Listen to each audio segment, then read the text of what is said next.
This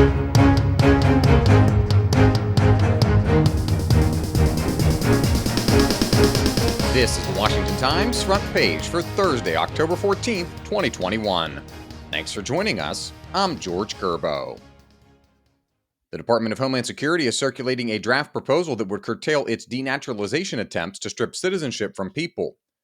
Stephen Dinan reports the memo says the department should limit its denaturalization cases to instances of national security threats, major felons such as sex crime convicts or human rights violators, or cases of fraud with aggravating factors. The memo doesn't ban denaturalization, but imposes a list of criteria to weed out cases, including whether citizens had attorneys at the time of their case, whether they have family that relies on them, or whether they have medical issues. The draft proposal likely wouldn't stop denaturalization efforts against prominent human rights violators or war criminals, such as cases stemming from the former Yugoslavia. In foreign affairs, President Biden's point man on Iran policy says the administration is prepared to remove sanctions that former President Trump imposed when he pulled the U.S. out of the Obama-era nuclear deal. National Security Team Leader Guy Taylor reports State Department Special Envoy for Iran Robert Malley says the administration would do so as long as the Iranians agree to return to the agreement curbing their suspect nuclear programs. He says the Iranians refuse to even meet with their U.S. counterparts. Secretary of State Antony Blinken told reporters that time is running short for Iran to work with the administration. He said U.S. officials are exploring options to contain Iran's accelerating uranium enrichment activities. On Capitol Hill, racial justice advocates fear being let down by a proposal to cancel a plan to give $25,000 to low-income minorities to help them buy homes. Carrie Murakami reports the home ownership grants are among $327 billion in housing programs on the chopping block, now that Democrats and President Biden must scale back their $3.5 trillion social spending package. The $10 billion home buying subsidies program is intended to close a home ownership gap. An Urban Institute analysis found that 42% of black families own their homes, compared with 72% of white families. Also at risk of being cut from the package are proposals to expand the Affordable Care Act and offer tuition-free community college. Proponents say those plans would help address racial inequities.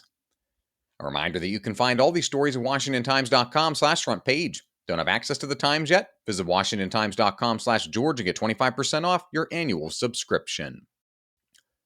The Census Bureau says smaller cities and suburbs have seen population growth as remote work becomes more permanent. Sen Wu-Tan reports more than a third of employers anticipate that 40% or more of their staff will work mostly remotely after the pandemic. That's up from 5% from before the pandemic, according to a survey by business research group The Conference Board. City dwellers have found a host of reasons to homestead in smaller towns and suburbs. Many want to leave behind high taxes and crime and find quieter neighborhoods and less congestion. States and towns are seeking to take advantage of that shift, with places like Topeka, Kansas, and Morgantown, West Virginia offering moving incentives.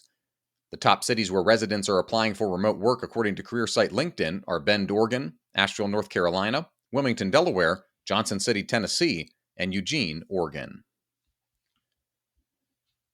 And finally, in Virginia, Democratic gubernatorial nominee Terry McAuliffe is trying to back away from his stance in the final gubernatorial debate questioning parental rights in school decisions.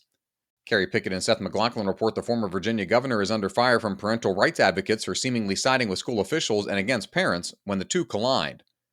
An Emerson College poll released this month showed that voters believe parents should have more influence in deciding a school's curriculum by a 51.5 to 32.5% margin, with the remainder of respondents undecided. Find all of today's front page stories at WashingtonTimes.com/front page or on the Washington Times app, and follow us for free on all of your favorite podcast platforms. Just search Washington Times. You can also find us on Twitter and Instagram at Wash Times for breaking news, sports, commentary, and more. For the Washington Times, I'm George Gerbo.